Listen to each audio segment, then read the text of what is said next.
투데이 주요 뉴스입니다. 악성 민원인들의 폭언과 폭행이 늘어나자 이를 막기 위해 공무원들이 목걸이형 카메라까지 착용하고 근무하고 있습니다. 신안에서 햇빛연금 수익자가 늘고 있습니다. 섬지역 인구 증가 효과도 나타나고 있습니다. 전남 지역 작은 학교 통폐합 기준인 학생 수가 기존 30명에서 10명 이하로 낮아졌습니다. 광주 전남 지역 소비자 심리 지수가 2달 연속 반등세를 보였습니다. 여러분 안녕하십니까? 목포 MBC 뉴스투데이입니다. 각 지자체의 공무원들은 악성 민원인들의 폭언과 폭행에 골머리를 앓고 있습니다. 이를 막기 위해 휴대용 보호 장비인 목걸이형 카메라까지 보급되고 있다고 합니다. 김진선 기자가 취재했습니다. 한 남성이 바닥에 여권을 내던집니다. 공무원이 여권을 주어 말을 건네자 남성이 갑자기 뺨을 때립니다. 민원인이 공무원을 상대로 저지른 이 같은 위법 행위는 지난해 전국에서 5만 건을 넘어섰습니다. 전남 장흥군청 민원실. CCTV가 설치돼 있지만 악성 민원인의 폭언, 폭행에 대응하고 직원을 보호하기에는 한계가 있는 상황. 그래서 민원실 근무자들은 목에 촬영 중임을 알리는 안내문구와 함께 목걸이형 카메라를 걸고 있습니다. 주변을 촬영할 수 있는 웨어러블 캠으로 업무 도중 음성 녹음은 물론 영상도 촬영할 수 있습니다. 뭔가 위험한 상황이 발생할 수 있을 것 같다. 이런 게 이제 분위기가 이렇게 고조되거나 할 때 이제 이런 걸 사용해도 되냐고 먼저 여쭤보고 2년 전부터 도입했는데 불미스러운 사고 발생 시 증거 자료도 되지만 민원인에게 녹화 사실을 알려 사고를 방지하는 효과도 있습니다. 지금 면담 내용이 촬영되고 녹음되고 있습니다. 고지하고 저희들이 민원 응대하면은 상대방이 상당히 누그러지고 완화되는 그런 효과를 보고 있습니다. 악성 민원인들의 폭언과 폭행을 예방하기 위해 장흥군뿐만 아니라 전국 지자체들이 목걸이형 카메라 등 보호 장비 보급을 점차 확대하고 있습니다. MBC 뉴스 김진선입니다. 광주 전남 지역 소비자 심리 지수가 2달 연속 반등세를 보였습니다. 한국은행 지역본부에 따르면 지난달 광주 전남 소비자들의 소비자 심리 지수는 전달보다 4.3포인트가 오른 89.9를 기록해 3월과 4월 2달 연속 오름세를 보였습니다. 이 같은 수치는 93.1을 기록한 지난해 6월 이후 9개월 만에 가장 높은 수준이지만 여전히 기준치인 100을 밑돌고 있습니다. 전라남도 교육청의 작은 학교 통폐합의 기준인 학생 수 30명을 10명 이하로 낮췄습니다. 학교 통폐합은 전교생 10명 이하 학교를 대상으로 초등학교의 경우 1개면에 1개 학교, 1개섬에 1개 학교로 조정됩니다. 전남교육청은 22개 지역별로 적정 규모 학교 육성 추진위원회를 구성해 지역별 여건과 특성을 고려한 자체 추진 계획을 마련할 방침입니다. 신안에서 태양광 수익금을 주민들에게 나눠주는 이른바 햇빛연금 수익자가 늘어나고 있습니다. 햇빛연금을 받은 섬지역 인구도 증가하고 있어 인구 소멸 위기를 극복하기 위한 좋은 사례로 주목받고 있습니다. 김희은 기자가 취재했습니다. 축구장 120개 크기인 98만여 제곱미터의 폐염전 부지에 태양광 발전단지가 들어섰습니다. 전력 설비 용량은 99메가와트로 서울시 인구 전체가 12일 동안 사용할 수 있는 전력량. 이 같은 전력은 한전에 판매되고 수익금의 일부는 해당 섬지역 주민들에게 돌아가고 있습니다. 지난해 10월부터 상업발전에 들어가 주민 1인당 분기별로 10만 원에서 40만 원씩 이익이 배당되고 있습니다.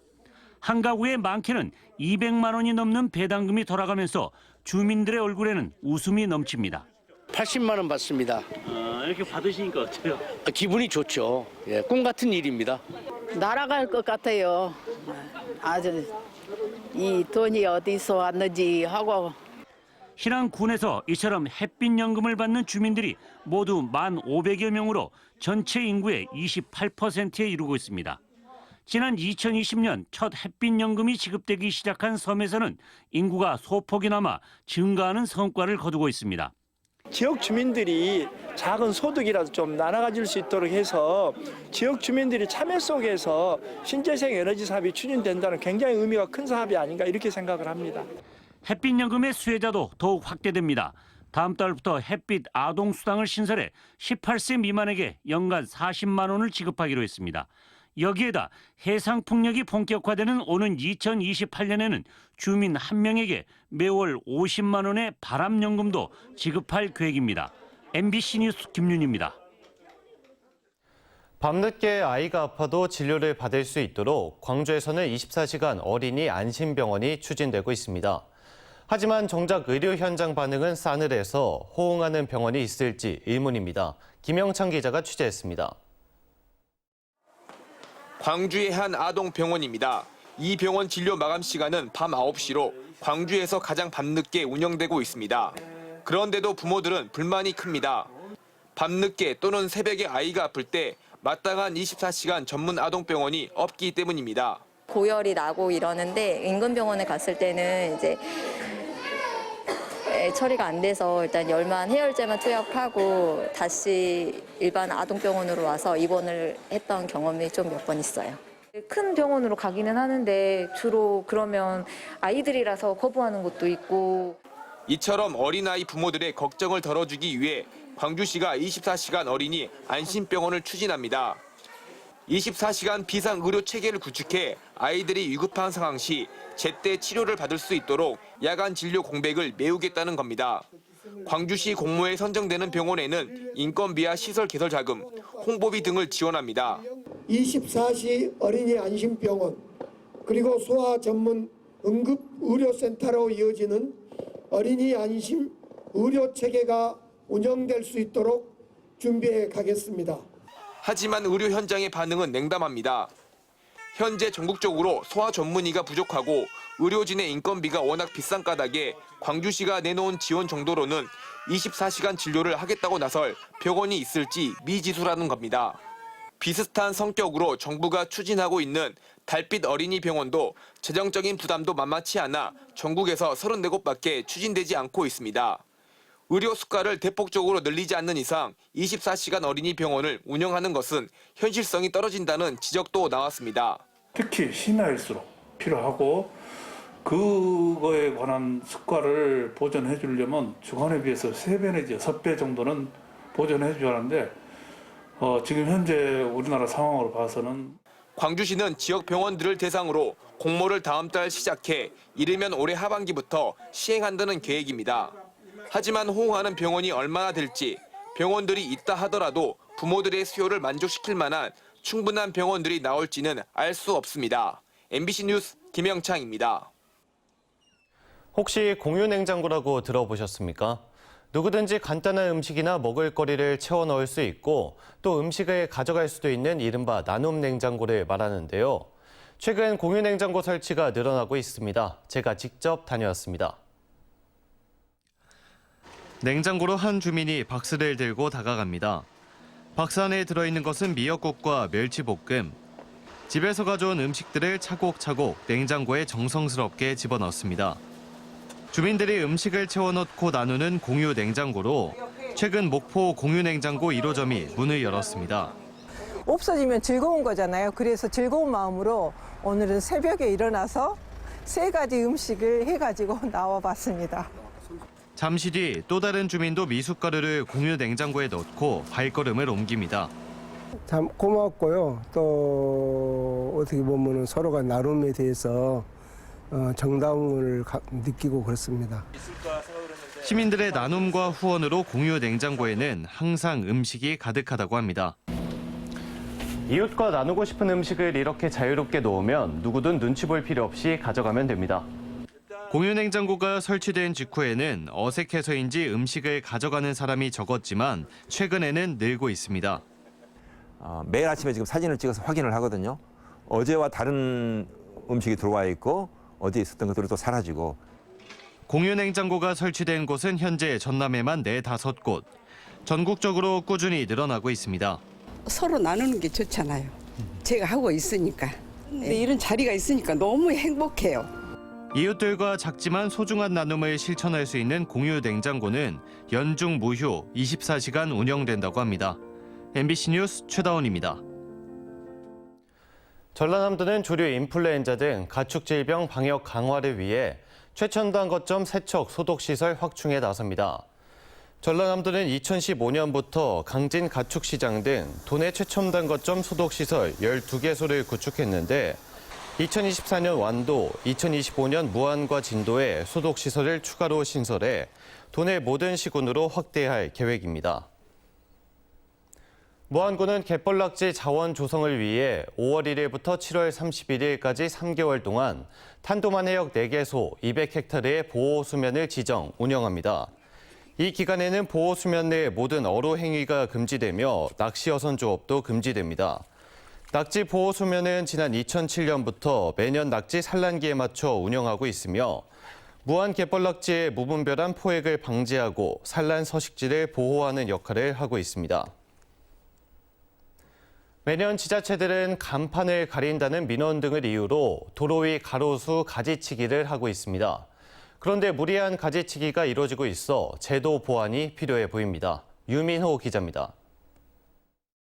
광양 서천 도로를 따라 느티나무가 쭉 늘어서 있습니다. 지난달 시청에서 나와 가지치기를 해놓은 건데 나무 수십 그루 윗부분이 댕강 잘려나갔습니다. 마치 닭발을 연상케 하는 모습입니다. 나무가 전선에 걸린다거나 상가 간판을 가린다는 민원 때문에 매년 가지치기가 이뤄지고 있습니다. 깔끔하다는 목소리도 있지만 시민들 반응은 대개 부정적입니다. 너무 위에가 너무 많이 잘려가지고 좀 보기는 안 좋은 느낌. 봄철 되면 너무 가로수를 싹둑싹둑 잘라버리는 경향이 없잖아 있어서. 문제는 간판이나 전신주에 영향을 주지 않는 나무도 잘려나가고 있다는 겁니다. 순천의 한 아파트에서도 닭발 모양의 나무를 찾아볼 수 있습니다. 너무 아쉽게 좀 아깝게 잘라놨어요. 분위기도 전처럼 너무 삭막하고. 무리한 가지치기는 나무에 치명적입니다. 절단한 부분이 병해충에 노출돼 썩기 쉽고 수명까지 단축시킵니다. 가로수는 도시의 어떤 생태축 또 비오톱의 역할을 합니다. 그런데 작은 곤충이나 조류들이 잠시 쉬어가고 먹이 활동을 할 수 있는 공간들이 필요한데 환경부가 전국에서 벌어지는 관행을 뿌리 뽑기 위해 나뭇잎이 달린 가지 4분의 1 이상을 자르지 말라고 최근 개선안을 내놨습니다. 하지만 권고이지 지켜야 할 의무는 없습니다. 행정 편의와 생태 환경이란 가치가 충돌하자 지자체 고민도 커졌습니다. 잘 크는 나무는 이제 시외로 좀 이렇게 가로수를 좀 이제 옮겨서 심고 시내 거는 이제 시민분들이 흡족해하는 좀 적게 자라면서 또 가로수 미관도 어느 정도 충족시켜주고. 전문가들은 도시 가로수를 건강하게 유지 관리하기 위해서 실태 조사를 우선 실시하고 지자체 실정에 맞는 조례 등을 만들어야 한다고 조언했습니다. MBC 뉴스 유민호입니다. 내년 3월 개교를 앞두고 있는 장애인 학교가 있습니다. 우여곡절 끝에 학교가 만들어지기까지 10년이 걸렸는데요. 장애인 학교 짓는데 이만큼의 시간이 걸린 걸 보면 우리 사회의 편견의 벽이 아직도 얼마나 두꺼운지 실감하게 됩니다. 김초롱 기자의 보도입니다. 광주 광산구 선운 2지구가 조성되고 있는 택지 조성 공사 현장입니다.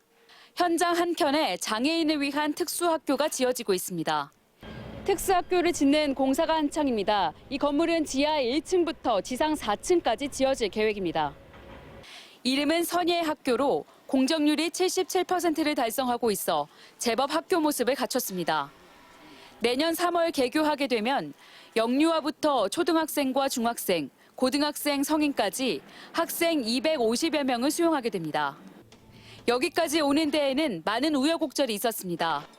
특수학교 설립 이야기가 나온 건 지난 2014년인데 기피시설로 취급받아 주민들이 반대했고 LH도 의무시설이 아니라는 이유로 거절했습니다.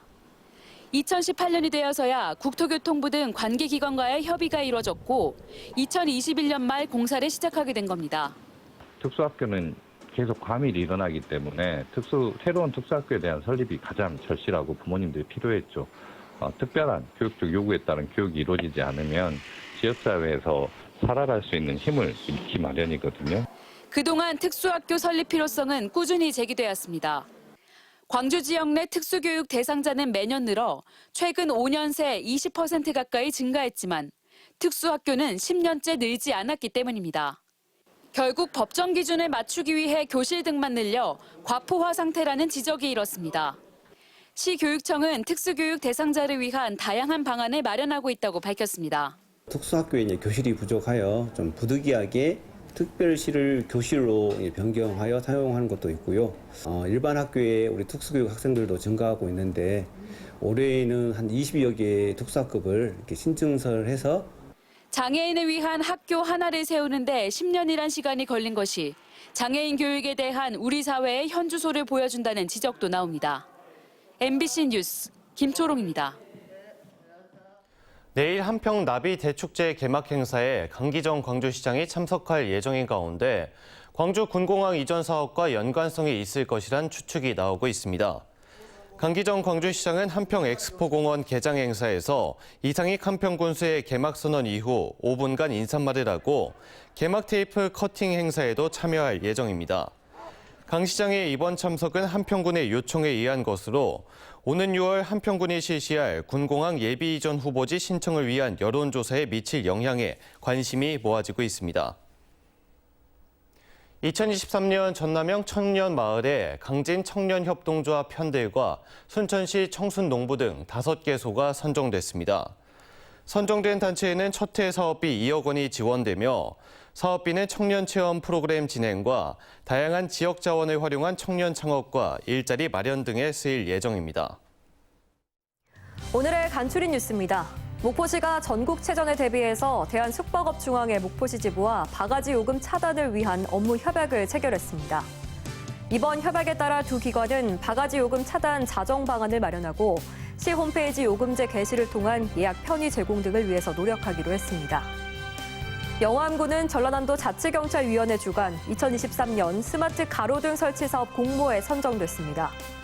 영암군은 대불산단을 중심으로 인구가 급증함에 따라 야간 보행 안전과 범죄 예방을 위해서 4곳에 CCTV와 LED 전광판, 스피커 등 다양한 기능을 일체화한 스마트 가로등을 시범 설치할 계획입니다. 강진군은 쌀값 하락 등으로 어려움을 겪고 있는 농가를 위해서 올해 농업 예산을 지난해보다 22% 늘렸습니다. 강진군은 장기적인 시설 투자와 노동력 투입이 요구되는 원예, 특작 분야와 농번기 마을 공동급식 지원, 여성 농업인 행복바우처 등에 대한 사업 지원금을 확대하기로 했습니다. 완도군이 2년 연속 해양치유 분야 K-웰니스 브랜드 대상을 수상했습니다. 완도군은 국내 최초로 해양치유 프로그램을 운영하며 다양한 기반 시설을 구축하는 등 해양치유 산업 활성화에 힘쓰고 있다는 점이 높은 평가를 받아서 이번에 수상하게 됐습니다. 지금까지 간추린 뉴스였습니다. 다음 뉴스입니다. 목포시가 직장운동 경기부로 복싱팀을 창단했습니다. 목포시는 86 아시안게임 금메달리스트인 권현규 선수를 감독으로 영입하고 라이트 헤비급의 김종진 선수와 미들급의 신재식 선수로 선수단을 구성했습니다. 목포시청 복싱팀은 5월 전남도민체전과 6월 전국체전 등에서 첫 메달 도전에 나설 예정입니다. 전라남도는 경제적 어려움 속에서도 해외 유학의 꿈을 키우는 지역 출신 인재 5명을 제4기 전라남도 해외 유학생 지원 대상으로 선발했습니다. 전라남도 해외 유학생 선발 대상자들에게는 학비와 생활비를 포함해 2년 동안의 유학비가 최대 1억 원 지원됩니다. 한국섬재단이 전남 의대 유치를 위한 시민 대토론회를 열었습니다.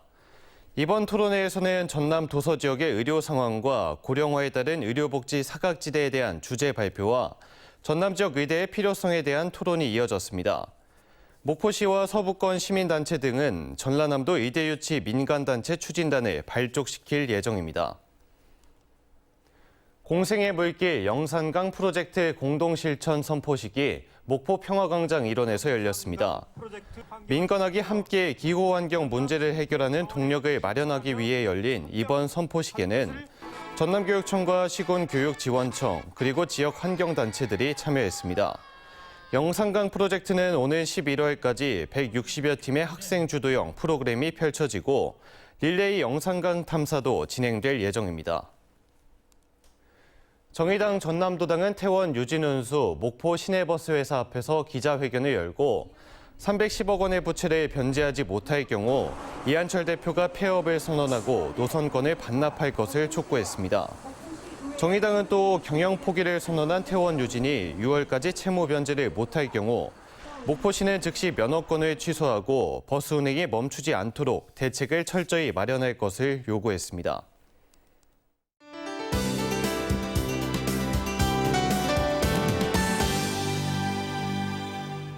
오늘 아침 기온이 크게 내려가 쌀쌀합니다. 목포는 6도, 해남은 3도까지 떨어져 있는데요.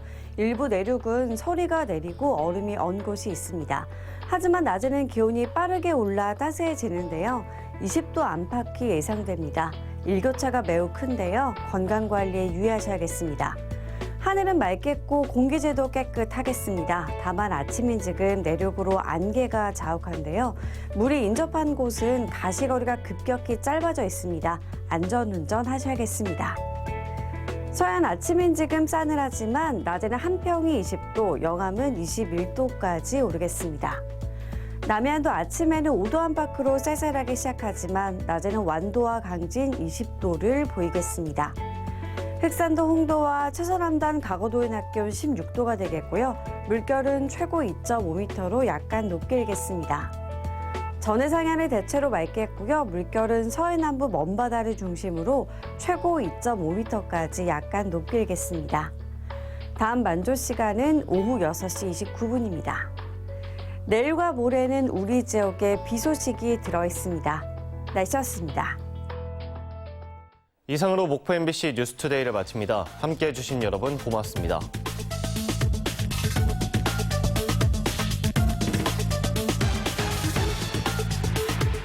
우리 애들 슬슬 큰 물에서 놀아야지. 벌써 글로벌하게 놀고 있죠. 알아보고 있어. 이번엔 뉴욕 친구들을 만나볼까? 미국에서 유명한 손님이 BTV 잼에 오셨습니다. 세서미 스트리트. I love Elmo. I love you. What a kitty. 와우. 잼 하나면 영어로 논다? 영어가 논다. 이제 그만 볼까? 오케이. 영어도 스마트폰 습관도 I love Jem. 괜찮은 카페 하나 만들어 드릴까요? 진하고 풍부한 아메리카노를 만드는 카누의 캡슐 머신이 곧 당신의 일상으로 갑니다. 당신의 바리스타, 당신의 아메리카노. 카누 바리스타. 100% 캐시미어, 100% 핸드메이드. 결국 중요한 건 100%라는 사실. 세계 판매 1위 유산균, 컬처럴 다이제스티브 헬스. 컬처럴. 빈틈없는 일상에 탐을 만드는 액션. 작은 여유 속에 소중한 가치를 발견해보세요. 아이와 함께 우리 가족 모두 성장하죠. 때론 새로운 나를 만날 수도 있어요. 볼보 SUV와 함께 여유로 나를 완성하다. 볼보. 센시아. 나 원래 다리가 아프고 잘 부어. 다리 건강에 원래 그런 건 없죠. 정맥순환을 원활하게 센시아. 가볍고 편안한 다리. 센스가 다르네. 센시아가 다르지. 센시아. 센트룸 멀티구미로 맛있게 풀 충전해. 요즘 건강을 위한 비타민 D, 비타민 A, E에 아연까지. 맛은 원더풀, 영양은 멀티풀. 뉴 센트룸 멀티구미. 껴보면 알게 될 거야. 촉촉함이 얼마나 중요한지. 끼던 걸로 들을까요? 워터렌즈 주세요. 80% 수분 함유량. 난시에도 워터렌즈.